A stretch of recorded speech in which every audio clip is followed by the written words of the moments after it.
আজ আমার মেয়ের বার্থডে। বাইরে আমরা সেলিব্রেশন করেই এসেছি, কিন্তু বাড়িতে কেক না কাটলে কি হয়?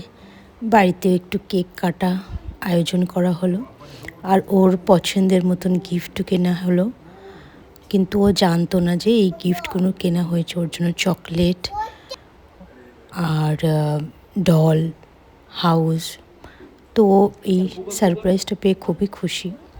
তারপরে যাই হোক, কেক টেক কেটে ভীষণ খুশি। কেক দেখে, কেক কাটতে ভীষণ ভালোবাসে। খেতে অত ভালোবাসুক না বাসুক, কেক কাটতে কিন্তু ভীষণ ভালোবাসে।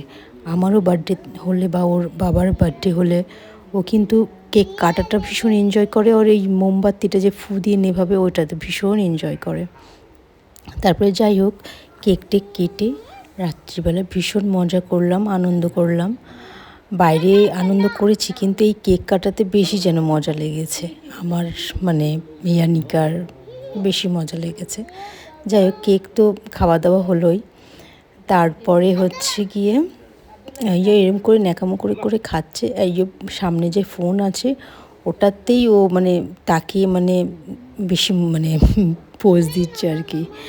আবার কেক কিন্তু ওর বাবাকেও খাওয়াতে বলছে, মানে বাবাকেও খাওয়াতে লাগবে। বাবাকে বেশি, আমি যাই করি না কেন ওর বাবার প্রতি মায়া মমতা বেশি। আমি মানে যদি সামনে যতই ওর ফেভারিট জিনিস খাচ্ছে খাক, ও কাউকে দেবে না, কিন্তু ওর বাবাকে দেবেই। আমি সামনে বসে থেকে 10বার চাইবো তবুও দেবে না, কিন্তু ওর বাবাকে দেবে। যাই হোক, কেকটা যথারীতি আমাকে নিজের থেকেই জোর করে বলতে লাগলো, আমাকে একটু খাইয়ে দে, আমিও তোর মা। যাই হোক, মজা করলাম ভীষণ। আমার মেয়ের হাসি দেখলেই মানে সব কিছু মানে আমার মনে হয় সাকসেস।